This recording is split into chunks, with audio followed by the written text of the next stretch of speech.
The hotel itself marked a significant milestone in the progressive growth and development of this little town. Given the old school models of small towns, you know, to be anything, to be any kind of a town, you had to have a hotel. I think a hotel for all small towns was that moment where, okay, we've turned a corner and we have enough commerce to support a hotel. We have reasons for people to come here and need to stay here, whether it's for business or pleasure. You know, that's what it will be again, and I'm really hoping that it will spur more economic development downtown, and I think it will. That's the role hotels have always served. Will it grow business in Covington? Absolutely. It was such a integral part of the community and to commerce in the community. This is a tremendous asset. Well, first of all, we have no real good venue right now for a wedding reception, for meetings and whatnot. If most of the meetings, the receptions and whatnot are all going out of town. We don't have the ability in Covington right now to host those type of events. We will with this. just the small business meetings, the ability to cater weddings up to 250 people, the presence of the patio, just outstanding. So it will be a natural draw for people to come. It's just going to bring an influx of people into Covington that are not coming into Covington right now. They're staying on the outskirts of Covington. In addition, the relationship, the location with regard to the Beauclair Park, with regard to the trailhead, and the activities, the shops and whatnot around Covington, it's central. So it will be a draw, and I feel completely confident that it's going to draw people by itself and then into the surrounding area. Well, you know, we have to build on our strengths. We don't need to reinvent ourselves. I mean, we have a good historical base of art galleries and being an arts community. And now we also are lucky enough to live on the river. Back in the day, that was a huge part of why people came over here. And now we have the bike path. You know, those kinds of things. I mean, all of those outdoor type businesses. And then, you know, I think retail and restaurants. I think that Covington, with the addition of Oxlot 9, we already have some wonderful restaurants. I think it's going to be a culinary destination. It was vibrant. The courthouse was, of course, right across the street from the hotel. So it was always busy.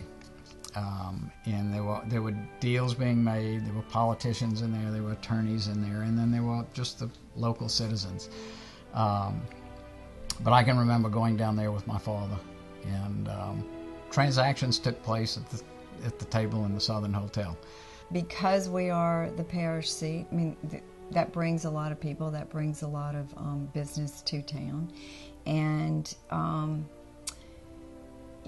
I think people are comfortable in a hotel setting, you know, to have those kind of meetings. It's just an easy place. Hey, just meet me at the hotel lobby. We'll grab a cup of coffee and, you know, strategize, or, you know, conclude this, or let me introduce you to my business partner and talk about some more ideas.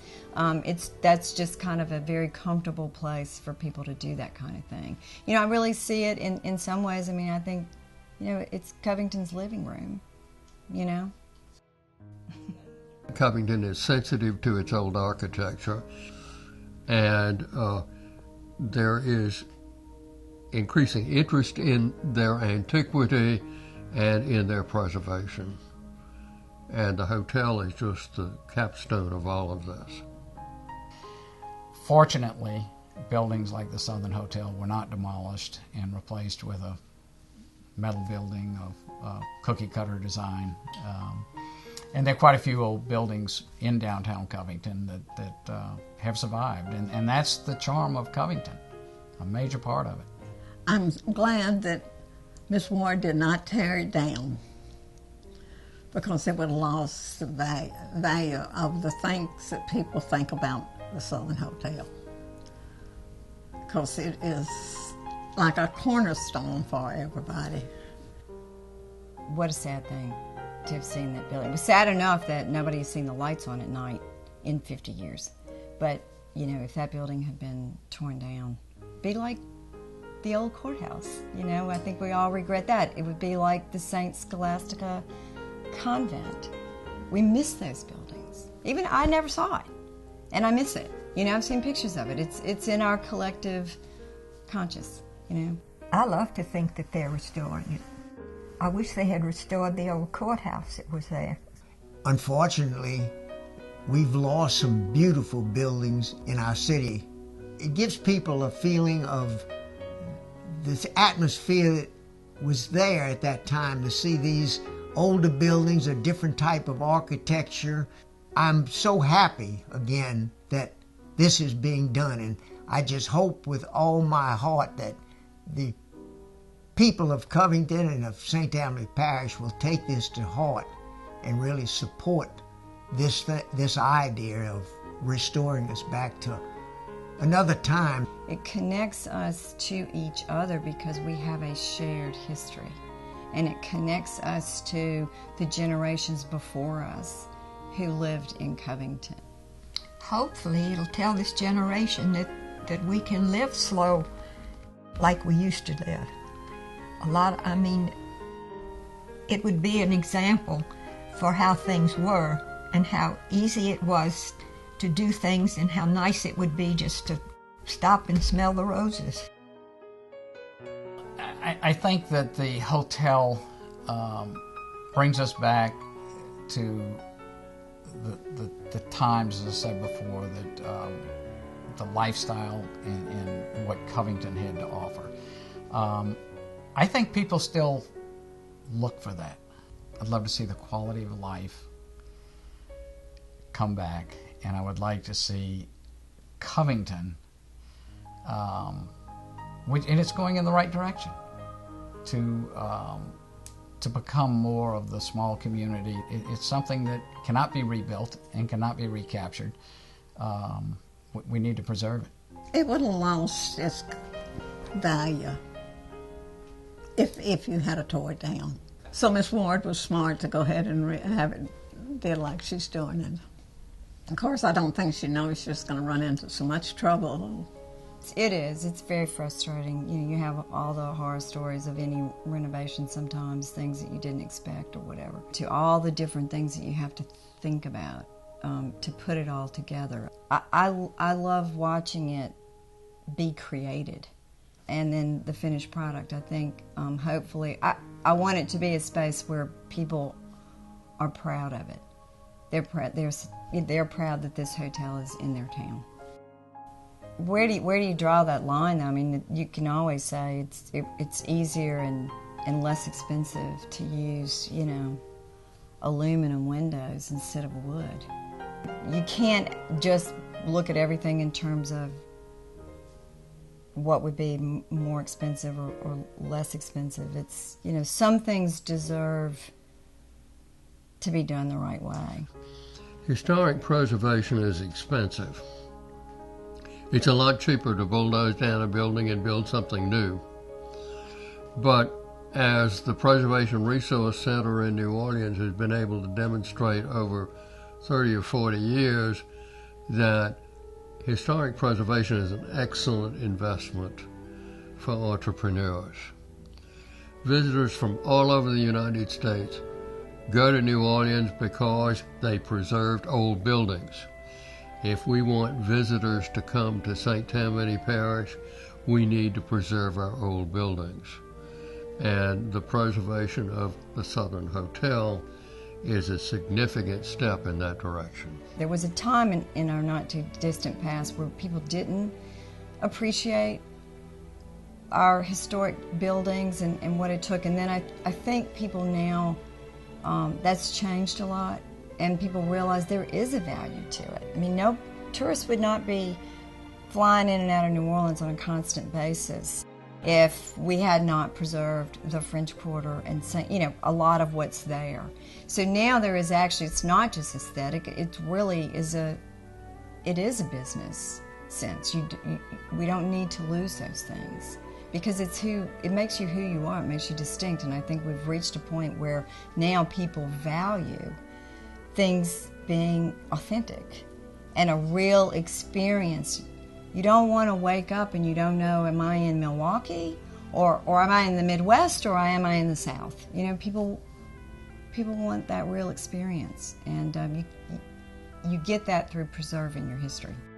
When you think of small American towns, that's the quintessential. I mean, that's what it was, and in that model, you have such a strong sense of community.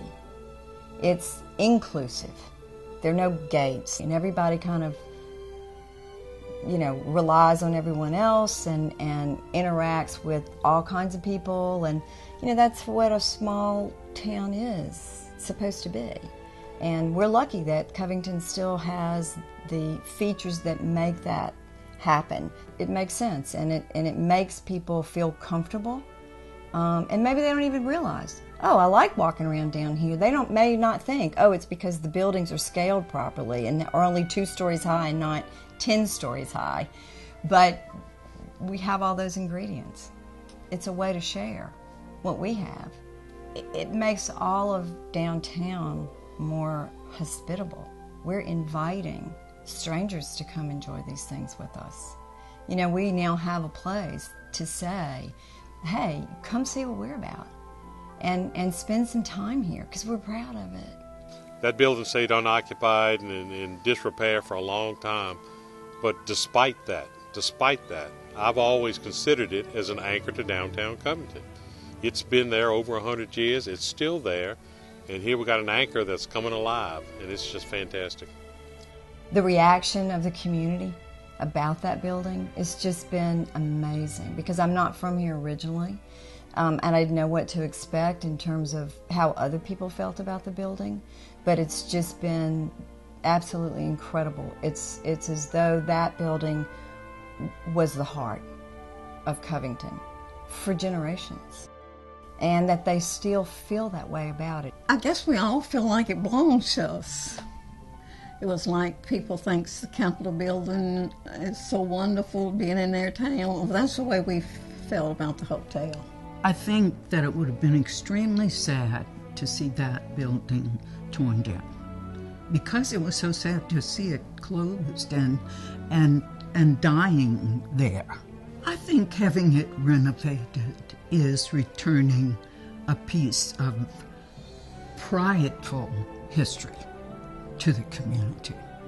And I think all these years people have wanted to see the hotel returned. And I just think, like that advertisement of saying it was the queen of hotellerie, my thought is the queen is back. So many people have said, you know, thank you for saving the building or whatever. And honestly, I just feel so lucky. I've always loved historic renovations. I loved that building. It has such a presence, and it seemed kind of sad the way it was. And I could just look at it and see that at some point in time it had been a really important building. Was so fortunate that it's come to pass that, you know, I'm the one that's having the opportunity to bring it back. So it's like a dream, truly. I'm pinching myself still that I'm actually, I can't tell you when we first moved here, I used to always say, I want to make that into a hotel again. And we would drive past and my kids would be little in the car and I would say, there's Mom's hotel. I think that they're really excited about it. But I think in some ways it's like, well, yeah, it's always been her hotel. You know? So anyway, yeah, it's been fun.